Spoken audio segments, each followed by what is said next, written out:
사실 오늘까지 창세기의 말씀을 하겠다고 말씀드렸는데 제가 말씀을 보니까 창세기 또 15장에 담겨 있는 아브라함의 부활 신앙에 대해서 말씀을 나누는 것으로 마무리가 됐더라고요. 그래서 또 15장을 또 한다. 이러면 또 힘드실 것 같아서, 그리고 또 오늘 말씀이 또 부활 신앙에 대한 말씀일 것 같아서 그거는 다음 부활 주일에 말씀을 나누면 좋겠다 싶어서 오늘부터 절기 설교로 시작하려고 합니다.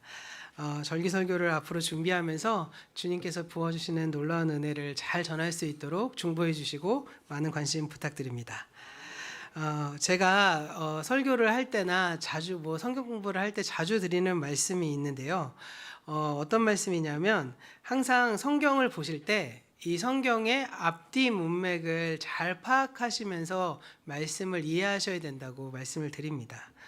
왜냐하면요, 앞뒤 문맥에 따라서 말씀을 읽지 않으면 이 말씀이 약간 내가 생각하는 의도대로 해석이 될 수 있는 가능성이 있기 때문입니다. 성경의 본문이 주는 하나님의 말씀이 분명히 있는데 이 말씀을 해석하는 우리가 나한테 와닿는 대로 해석을 하게 되는 거죠. 그렇게 되면 이 말씀에 담겨 있는 뜻을 깊이 있게 파악하지 못하거나 아니면 그 말씀이 의미하는 바를 잘 풍성히 이해하지 못하고 넘어가게 되기 때문에 사실은 이 말씀을 읽을 때 앞뒤의 문맥을 좀 잘 살펴보아야 한다고 말씀드리는 겁니다. 특별히 오늘 우리가 함께 읽어본 이 오병이어의 기적은 너무 유명한 말씀이기 때문에 더더욱이나 앞뒤 문맥을 잘 파악하시면서 말씀을 읽어야 합니다. 그러지 않으면 이 오병이어의 말씀조차도 사실상 이 오병이어 자체만으로도 굉장히 유명한 말씀이고, 저 역시도 이 말씀으로 많이 설교해보고 또 어렸을 때부터 이 말씀 한 100번도 넘게 설교를 들은 것 같아서 이 본문에 대한 내용을 파악하는데 그냥 고정관념이 딱 박혀 있게 되기 때문에 그렇습니다. 사실 오병이어의 이야기는 하늘에서 갑자기 뚝 떨어진, 그러니까 주일학교에서나 나눌 법한 아름다운 기적의 동화는 아닙니다. 왜냐하면 이 말씀의 앞에 문장을 보더라도 이 앞에 문장에서 이 복음 전체, 마태복음 전체를 통틀어서 가장 어둡고 잔인한 정치적 사건 뒤에 오병이어의 사건이 기록되기 때문입니다. 그래서 의도적으로 이 말씀이 연결되고 있다는 것을 우리가 확인할 수 있는데요. 이 앞에 단락의 내용이 무엇이냐? 마태복음 14장 1절부터 12절의 내용은 당대 그 유대의 정신적 지주이자 하나님 나라의 길을 예비했던 이 세례 요한이 헤롯 안디바의 생일잔치에서 참수를 당해 목이 잘리는, 목숨을 잃는 비통한 사건 이후에 이 말씀이 나오고 있기 때문입니다. 그래서 예수님께서는 13절 말씀에서 이 비통한 소식을 들으시고 어떠한 장소로 이동하시는데요. 이 13절의 말씀을 우리가 화면을 보시면서 함께 읽어보도록 하겠습니다. 함께 읽겠습니다. 예수께서 들으시고 배를 타고 떠나사 따로 빈들에 가시니 무리가 듣고 여러 고을로부터 걸어서 따라간지라. 이 말씀 보시면 예수님께서 들으셨다라고 나오죠. 이 들으셨다, 무엇을 들으신 걸까요? 세례 요한이 참수당한 것을 들은 겁니다. 목이 잘렸다는 소식을 듣고 배로 떠나서 따로 빈들에 가셨다, 이렇게 말을 하는 것으로 이 오병이어의 사건이 세례 요한의 죽음 사건과 연결되어 있다는 것을 의도적으로 말을 하고 있는 것입니다. 그런 점에서 이 말씀을 통해서 우리가 깨달을 수 있는 건 1절부터 12절까지의 어떤 하나의 사건의 공간과 예수님께서 오병이어의 기적이 만드는 이 사건의 공간이 대조되면서 강조하고 있구나라는 것을 발견하게 되는 것입니다. 이렇게 마태는 지금 정교한 문학 배치를 통해서 두 개의 선명한 공간이자 두 개의 나라를 비교하고 있는 것입니다. 하나는 무엇일까요? 바로 헤롯의 궁전이고 또 하나는 예수님의 빈들입니다. 이 화려한 헤롯의 궁전, 그리고 결핍과 고독이 가득한 예수님의 빈들이 나누어지면서 말씀이 나오고 있다는 것입니다. 먼저 헤롯의 공간이 어떤 곳일까요? 이 헤롯의 공간은, 이 헤롯의 왕궁은 세상 권력의 정점입니다. 날마다 최고급 음식과 당대의 주류 권력자들이 모여 춤을 추고 화려한 왕의 잔치가 벌어지는 곳입니다. 그러나 그 잔치의 실상, 그 왕궁의 실상이 무엇입니까? 음란과 탐욕, 권력을 지키기 위한 눈치싸움, 그리고 시기 속에서 결국 술김에 내뱉은 이 말 한마디 때문에 그 말이 체면이 되어서 죄 없는 의인의 목을 쟁반에 담아두는 죽음의 자리였던 것입니다. 이것이 가만히 보면 하나님과 단절된 인간들이 만들어낼 수밖에 없는 세상 나라의 본질이라는 것이죠. 겉은 번쩍번쩍하고 화려하지만 그 안의 관계는 철저히 깨져 있고, 그리고 그 본질은 허무와 폭력 그리고 죽음뿐이라는 것입니다. 오늘날 우리 현대인들이 그토록 갈망하는 그 성공의 삶, 그 스펙이 꽉 찬 삶의 종착지가 어쩌면 이 헤롯의 궁전이 아니냐라고 마태는 질문하고 있는 것입니다. 반면 예수님이 찾으신 빈들은 헬라어로 예레모스라고 해서 아무도 없는 척박한 광야를 뜻하는 말입니다. 이 광야란 아무것도 없기에 결핍의 공간입니다. 이곳은 세상의 기준으로 보면 실패한 자들, 주류에서 밀려난 자들, 소위 말하는 루저들이 뒹구는 공간입니다. 그런데 13절 하반절의 말씀을 보면 그 갈 길을 잃은 수많은 무리들이 화려한 헤롯의 궁전에서 열린 잔치를 찾아간 것이 아니라 이 척박하고 빈들인 그곳으로 찾아온 것입니다. 왜 찾아왔을까요? 그곳에 예수님께서 계시기 때문입니다. 그 거리가 결코 가깝지 않았음에도 불구하고 여러 고을을 걸어서 주님을 따라왔다라고 성경은 말하고 있다는 것입니다. 왜 그랬을까요? 화려한 헤롯의 궁전에서는 살아있는 생명이 살해당했지만 정작 아무것도 없는 예수님의 빈들에는 만왕의 왕이신 예수님의 다스림이 드러나고 있기 때문입니다. 그렇기 때문에 아무도 찾지 않은 이 예레모스의 광야가 깨어진 인간의 모든 관계들이 치유되고 살아나는 하나님 나라의 식탁으로 전복되고 있는 것입니다. 가만히 생각해 볼까요? 오늘날을 사는 현대인들은 끊임없이 헤롯의 궁전을 동경하며 살아갑니다. 더 많이 소유하고 더 높은 자리에 가야 내 인생이 안전할 것이라고 믿는 그러한 우상을 숭배합니다. 그러나 정작 그 화려함 속에 우리의 영혼은 숨이 막히고 관계는 깨지고 결국 인생의 한계라는 황량한 빈들을 마주하게 되는 것입니다. 그런데 그 빈들 안에도 예수님이 오시면 그곳은 하나님의 나라, 천국의 잔치로 변화된다는 것입니다. 오늘 이 시간 우리의 삶의 결핍을 천국의 잔치로 바꾸시는 그 예수님의 통치, 그 하나님 나라의 복음의 실체를 깊이 깨닫는 저와 여러분이 되기를 간절히 소원합니다. 그런 점에서 이러한 사실을 확인하기 위해서 우리가 어디에 서 있는지, 어디에서 무엇을 지향하고 있는지 우리는 이미 깨달아야 한다는 것이고 그것을 직면해야 한다는 것입니다. 우리가 지금 헤롯의 궁전에 살고 있는지, 그것을 지향하며 달려가고 있는지, 아니면 이 헤롯의 궁전에 실망하고 상처받아 빈들로 떨쳐져 나갔는지, 아니면 동일한 빈들이라도 예수와 함께 그 공간에 있는지, 그것을 깨달으면서 우리의 발걸음이 예수님이 계시는 빈들로 향해 나아가는 저와 여러분이 되기를 간절히 소원합니다. 오늘의 말씀 15절은 이렇게 말하고 있습니다. 15절의 말씀을 우리의 화면을 보시면서 함께 읽어보도록 하겠습니다. 저녁이 되매 제자들이 나와 이르되 이곳은 빈들이요 때도 이미 저물었으니 무리를 보내어 마을에 들어가 먹을 것을 사 먹게 하소서. 저녁이 되자 날이 어두워졌고 빈들에는 수많은 굶주린 무리가 남은 상태였습니다. 물 한 모금, 빵 한 조각 구할 수 없는 이런 완벽한 결핍의 상황이 지금 벌어지고 있는 것입니다. 이때 제자들은 불안해하면서 인간적인 계산기를 두드리고 예수님께 요청을 합니다. 이곳은 빈들이요 때도 이미 저물었으니 무리를 보내어 마을에 들어가 먹을 것을 사 먹게 하소서. 이러한 제자들의 모습은 매우 상식적인 모습입니다. 하지만 결론부터 말하자면 예수님께서는 이렇게 제자들의 말씀하는 그 요청에 대해서 그 요청에 부합하는 것이 아니라 그들이 가지고 있는 떡 5개와 물고기 2마리를 손에 쥐고 뜻밖의 행동을 하고 계십니다. 바로 19절의 말씀에서 기록되어 있는데요. 19절의 말씀 우리 화면을 보시면서 함께 읽어보도록 하겠습니다. 무리를 명하여 잔디 위에 앉히시고 떡 5개와 물고기 2마리를 가지사 하늘을 우러러 축사하시고 떡을 떼어 제자들에게 주심에 제자들이 무리에게 주니. 예수님은 이 제자들의 아주 상식적이고 합리적인 제안을 앞에 두고 그것을 수용하시는 것이 아니라 오히려 가지고 있는 그 작은 간식, 작은 어린이의 양식에 축사하시면서 하나님 앞에 예배하신 것입니다.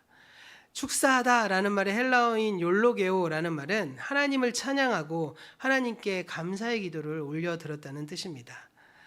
그러니까 제자들은 지금 눈앞에 있는 현실을 바라보면서 두려워하고 있습니다. 그들은 그들의 눈앞에 보이는 것은 수많은 굶주린 백성들의 입이었습니다. 그런데 예수님의 눈에 보이는 것은 한 어린아이의 도시락 그 배후에 역사하시는 하나님을 바라보고 있는 것입니다.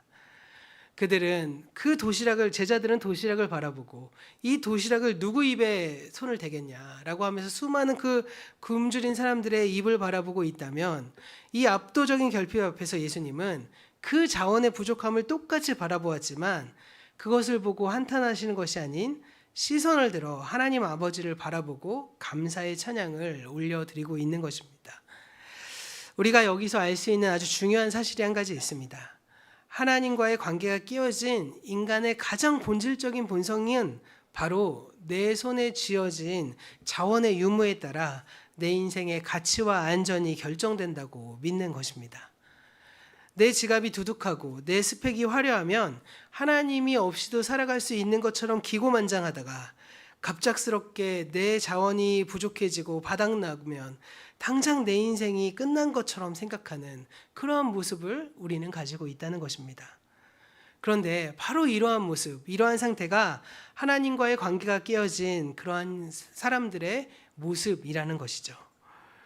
그리고 성경은 이렇게 하나님과의 관계가 깨어져 버리기 시작해서 자기중심적으로 살아가는 것을 가지고 죄의 본질이라고 말을 합니다.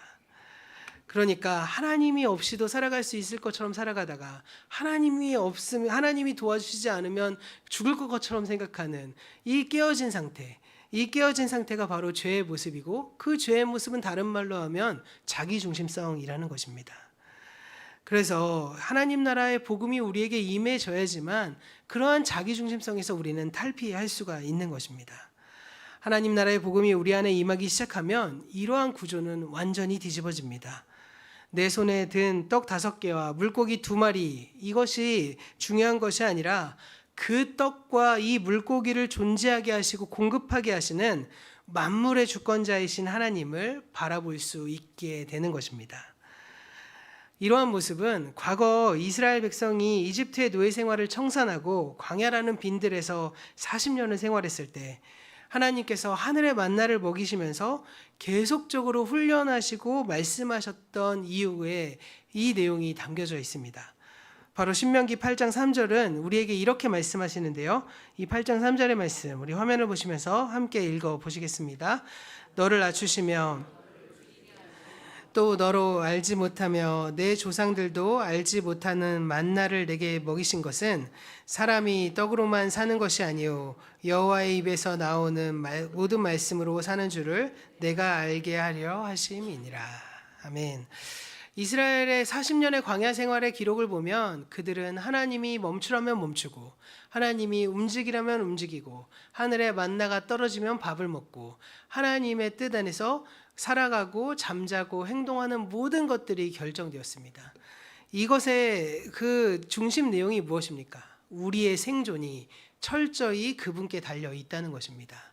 우리가 먹고 사고 살고 자고 살아가는 모든 삶의 모든 내용이 하나님의 주권과 하나님의 다스림 안에 있음을 우리는 기억해야 한다는 것이고, 그것이 바로 40년이라는 생활 동안 이스라엘 백성들이 하나님 앞에서 철저하게 훈련받았던 내용인 것입니다.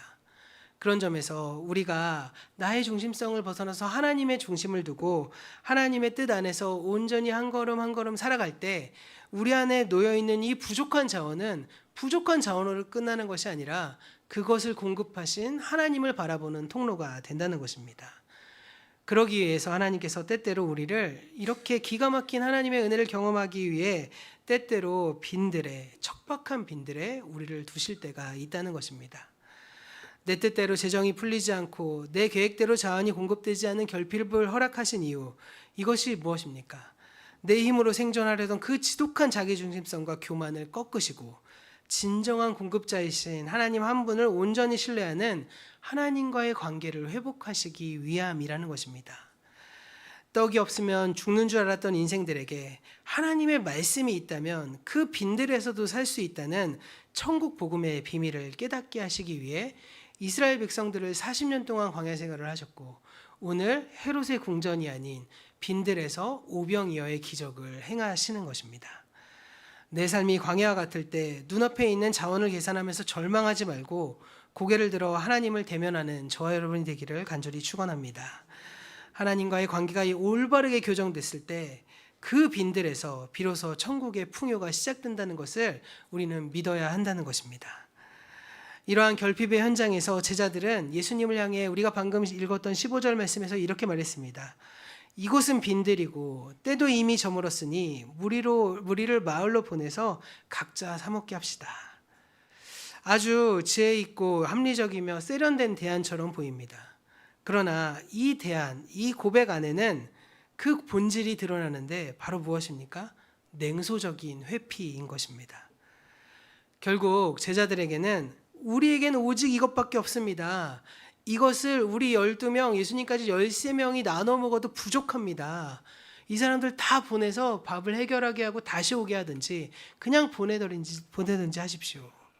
이렇게 말을 하고 있는 것이죠. 결국 제자들은 우리가 가진 것, 우리의 한계는 이것밖에 없다면서 그 무력함 뒤로 숨고 있는 것입니다. 내 손에 쥔 게 없으니 내 책임이 아니라는 것입니다.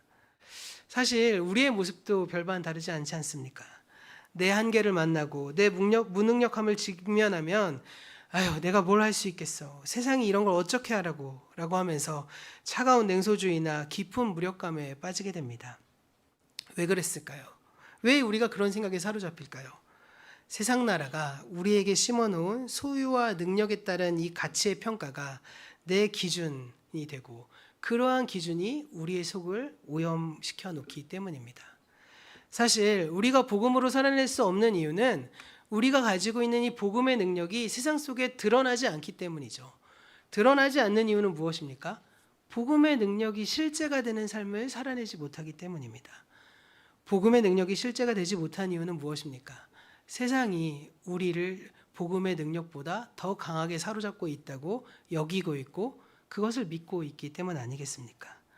그러기에 우리는 늘 하나님을 바라보고 하나님을 경외함을 통해서 복음의 능력으로 그 복음의 맛을 맛보고 살아내야 한다는 것입니다. 그리고 그 복음의 맛을 살아낼 때 비로소 우리는 하나님의 뜻 안에서 나의 가치가 하나님의 속에 있다는 사실을 기억하고 나의 존재가 하나님 안에 특별하다는 것을 바라볼 수 있는 영안이 열리게 된다는 것입니다.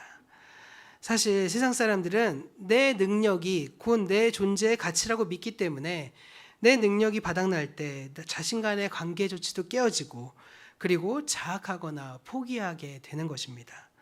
그러나 예수님은 우리를 그렇게 바라보지 않으십니다. 또한 제자들 역시도 그렇게 보지 않으십니다. 제자들의 그 한심한 무력함을 보시고 정죄하지 않으셨습니다. 14절의 말씀을 보시면 예수님의 그 마음이 드러나는데요. 14절 말씀 우리가 화면을 보시면서 함께 읽어보도록 하겠습니다. 예수께서 나오사 큰 무리를 보시고 불쌍히 여기사 그 중에 있는 병자를 고쳐주시니라. 주님께서는 무리를 불쌍히 여기사라고 나오고 있습니다. 이 불쌍히 여기사라는 이 단어는 굉장히 우리로 따지면 이 창자가 끊어지는 아픔을 느꼈다라는 뜻입니다. 그래서 헬라어 단어도 굉장히 긴데요. 이 창자가 끊어지는 듯한 고통을 뜻하는 것을 이 성경을 해석하는 사람들이 어떻게 해석할지를 이렇게 고민하다가 그냥 불쌍히 여기사라고 말을 하고 있는 것입니다. 그런데 우리가 생각하는 그 불쌍히 여기는 것보다 더 큰 고통, 더 아픔을 예수님께서는 무리를 보시고 제자들을 보시고 느끼셨다는 것이죠. 그들을 불쌍히 여기시면서 긍휼을 베푸시기 위해 말씀하시는 겁니다. 그래서 어떤 신학자들은 이 단어를 신적인 긍휼을 뜻한다라고도 표현합니다. 그래서 예수님께서 이 불쌍히 여기시는 마음을 가지고 정죄하지 않으시면서 대안을 제시하는데 그 대안이 참 놀랍습니다. 16절 말씀입니다. 16절 말씀 화면을 보시면서 함께 읽어보도록 하겠습니다. 예수께서 이르시되 갈 것 없다. 너희가 먹을 것을 주라. 예수님이 긍휼의 마음을 품으시고 막 창자가 끊어지는 아픔을 느끼셨는데 그리고 무력감에 빠진 제자들에게 충격적인 명령을 하고 있는 겁니다. 갈 것이 없다. 너희가 먹을 것을 줘라. 이 말씀은 제자들을 당황하게 하려고 하시거나 골탕 먹이시려고 위해서 하시는 말씀이 아닙니다. 너희의 무능함이라는 좁은 갇힘에서 벗어나서 내 안에서 너희의 존재가 얼마나 가치 있는지를 발견해라. 예수님의 사랑 안에서 예수님의 능력 아래 거하면서 너희가 그 능력을 행할 수 있음을 믿으라는 초청인 것입니다. 내 손에 쥐어진 오병이어는 어린아이의 한 끼 식사 마냥 보잘것없고 초라할지라도 그것으로 만왕의 왕이신 예수님의 손에 그것이 붙들려졌을 때 수만 명을 먹이고도 남는 천국의 통로가 될 수 있다는 완전히 새로운 정체성을 부여해 주시는 것입니다. 그런 점에서 우리가 우리의 모습을 바라볼 때 세상의 가치로 그리고 나의 소유로 그것을 선택하거나 판단하지 마시길 바랍니다. 주님의 눈으로 우리를 바라보아야 한다는 것입니다. 주님의 눈으로 나를 바라보기 시작해야 한다는 것입니다. 세상은 우리를 스펙과 생산력으로 가치를 매기지만 하나님의 나라는 다릅니다. 하나님 안에서 나의 무능력함과 약함은 부족한 결핍이 아니라 부끄러운 결핍이 아니라 주님의 손에 온전히 맡겨졌을 때 하나님의 통치와 기적을 담아내는 위대한 천국의 가능성이 된다는 것입니다. 이러한 정체성이 우리에게 회복되어야만 한다는 것이죠. 그랬을 때 비로소 우리는 냉소주의를 깨뜨리고 주님의 위대한 동역자로 일어서게 될 줄을 기억하시고 믿으시기를 바랍니다. 이어서 예수님의 기적을 행하시는 과정을 보면 더 놀랍습니다. 아주 중요한 점은 예수님께서 이 오병이어의 기적을 행하실 때 마술처럼 뚝딱하고 무리들의 입 안으로 음식을 집어넣으신 것이 아니라는 겁니다. 19절의 말씀 아까 읽었지만 다시 한번 우리가 함께 읽어보도록 하겠습니다. 무리를 명하여 잔디 위에 앉히시고 떡 5개와 물고기 2마리를 가지사 하늘을 우러러 축사하시고 떡을 떼어 제자들에게 주시매 제자들이 무리에게 주니. 19절 후반부를 보면 떡을 떼어서 제자들에게 주시매 제자들이 무리에게 주니 라고 기록되고 있습니다. 주님이 축사하신 떡과 물고기를 제자들에게 건넸고 제자들은 그것을 받아서 다시 무리들에게 나눈 것입니다. 방금 전에 말씀드린 대로 하나님께서 제자들을 통해 하나님의 역사를 이루고 계신다라는 것을 이 19절 말씀을 통해 드러나는 것이죠. 그림을 한번 그려보시기 바랍니다. 예수님께서 축사하시고 그 은혜를 먼저 경험한 제자들이 굶주리고 소외된 무리들에게 부지런히 손을 뻗어서 그 자원을 흘려보내고 있는 이러한 모습은 너무나도 놀랍고 너무나도 특별한 유기적인 나눔의 공동체가 형성되었다는 것을 보여주고 있는 것입니다. 척박한 빈들 한가운데서 순식간에 하나님의 나라가 이루어지고 있는 것입니다. 그 결과 어떤 기적이 일어났습니까? 바로 20절과 21절의 말씀입니다. 이 말씀도 화면을 보시면서 함께 읽어보시겠습니다. 다 배불리 먹고 남은 조각을 12바구니에 차게 거두었으며 먹은 사람은 여자와 어린이 외에 5,000명이나 되었더라. 그 자리에 있는 모든 사람이 다 배불리 먹었습니다. 여기서 배불리 먹다의 헬라어 코르타조는 짐승이 풀을 배가 터지도록 가득 먹는 것처럼 아쉬움 없이 완벽한 만족을 누렸다는 뜻입니다. 당시 유대 사회에서 사람의 숫자의 속에도 개수에도 들지 못했던 가장 비주류이고 소외당하던 어린아이 그리고 여인들까지 단 한 사람도 배제되지 않고 원하는 만큼의 풍성함을 누렸다라고 말하고 있는 것입니다. 그리고 남은 조각을 거두니 이스라엘의 이 12지파를 상징하는 12바구니가 가득 찼다고 기록하고 있습니다. 하나님 나라 백성 전체가 풍성하게 공급되고 풍성하게 먹는 이러한 통치가 하나님 나라의 통치가 일어난 것입니다. 이것은 앞서 제가 설명드렸던 이 헤롯의 잔치와 얼마나 대조적입니까? 헤롯의 궁전은 철저히 계급 사회였습니다. 권력과 서열을 매기고 끼리끼리 모여 권력을 과시하고 권력 밖에 타인을 짓밟고 소외시키는 차별의 자리였습니다. 반면 우리 예수님의 식탁은 세상의 모든 신분과 성별과 계급의 장벽을 깨뜨리고 서로의 필요를 평등하게 채우는 소위 소외 없는 완벽한 공동체, 완벽한 하나님 나라의 백성이 되었음을 보여주고 있는 것입니다. 저는 우리의 교회가 바로 이러한 천국의 식탁의 공동체가 되어야 한다고 생각합니다. 세상의 스펙과 경제력으로 은근히 사람을 차별하고 서열하는 세상 나라의 추악한 구조는 교회 안에서 없어져야 합니다. 내가 먼저 주님께 받은 그 은혜, 먼저 맡겨주신 물질과 시간을 공동체의 연약한 지체들과 신실하게 나눔으로써 이 차가운 세상 한복판에 실제하는 작은 하나님 나라의 공동체를 우리가 먼저 누리고 더 나아가서 다른 사람들의 눈에 보여주어야 하는 것, 이것이 바로 우리 교회가 가지고 있는 사명이라는 것입니다. 그런 점에서 우리의 교회가 우리의 것을 하나님께서 우리에게 받은 그 부족한 자원들을 서로 누리고 나누고 베푸는 일에 힘쓰고, 그것이 우리 안에 하나님 나라를 이루어내는 중요한 척도가 된다는 것을 기억하시면서 우리 교회 공동체 안에서 먼저 하나님의 나라를 누리는 저와 여러분 되기를 주님의 이름으로 간절히 축원합니다. 마지막으로 예수님은 16절에서 너희가 먹을 것을 주라 라는 강력한 사명을 통해서 우리가 저 성문 밖에 깨어진 세상을 향해 어떤 관계를 맺고 살아가야 하는지를 요청하십니다. 세상 사람들은 자원을 내 손 안에 꽉 움켜쥐고 내 창고에 두둑히 쌓아줘야만 내 미래가 안전하다고 믿는 소위 소유의 법칙에 따라 살아갑니다. 이 법칙 속에서 내 이웃과 세상은 나의 것을 빼앗아가는 잠재적인 경쟁자이자 적일 수밖에 없습니다. 헤롯이 자기의 왕권을 지키기 위해 세례 요한의 목을 벤 것처럼 말입니다.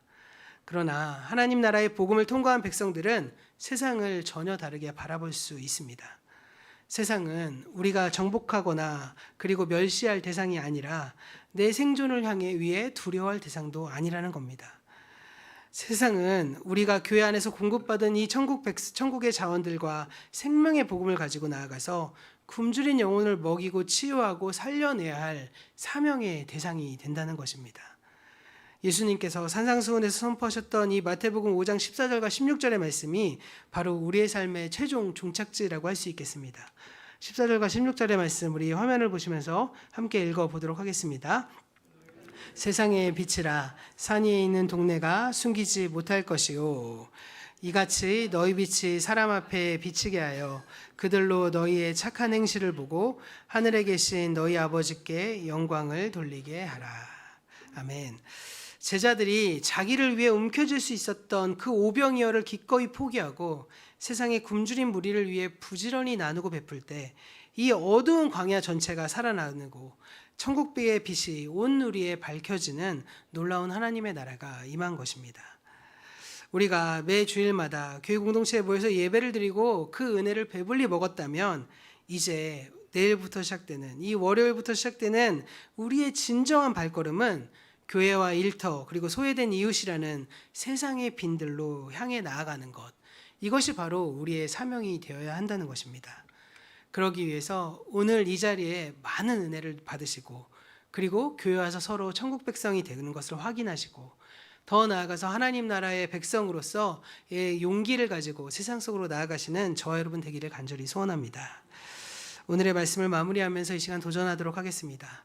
여러분은 여전히 겉만 화려해 보이지만 하나님과는 단절돼 있고 자기를 파멸하면서 타인을 차별하고 억압하고 결국 영적인 죽음을 낳는 이 헤롯의 궁전, 그 법칙을 우상으로 붙잡고 살아가시겠습니까? 그런데 그 삶의 결과는 결과적으로 말씀드리자면 화려한 파티 뒤에 찾아오는 지독한 영적인 기갈과 영원한 파멸밖에 남지 않는다는 것을 기억해야 한다는 것입니다. 비록 우리가 처한 눈앞의 현실이 아무것도 없는 척박한 빈들에 불과할지라도 그리고 너무나도 황량하고 막막할지라도 이 예수님께서 우리의 곁에 계신다면 그 예수님의 통치가 우리에게 다가온다면 그리고 더 나아가서 그곳에 예수님의 통치가 있다면 그곳으로 나아가는 저와 여러분 되기를 바랍니다. 그분 안에서 우리는 자원의 유무를 떠나 진짜 공급자이신 하나님을 신뢰하게 되고 주님의 긍휼하신 시선 안에서 내 존재를 발견하고 내 사명을 발견하며 그리고 지체들과 차별 없이 그 은혜를 나누고 베풀고 건강한 공동체를 세우고 마침내 결핍으로 깨어진 세상을 치유하고 살려내는 복음의 빛이 될 것입니다. 오늘 이 예배가 끝나고 세상 밖으로 나아가는 순간 우리는 다시 각자의 치열한 삶의 빈들을 마주하게 될 수밖에 없습니다. 그러나 두려워하지 마시기 바랍니다. 만왕의 왕이신 예수께서 우리와 함께 계신다면 내가 그 앞에 놓여 있는 그 척박한 빈들은 더 이상 절망의 광야가 아닌 오병이어의 기적이 늘 상식시 되는 하나님 나라의 풍성한 식탁이 될 것입니다. 이번 한 주간 내 작은 오병이어를 주님의 손에 돌려드림으로써 내가 딛는 모든 삶의 자리를 천국의 잔치로 전복시켜 나가는 신실한 하나님 나라의 백성이 되시기를 주님의 이름으로 간절히 도전하고 축원합니다.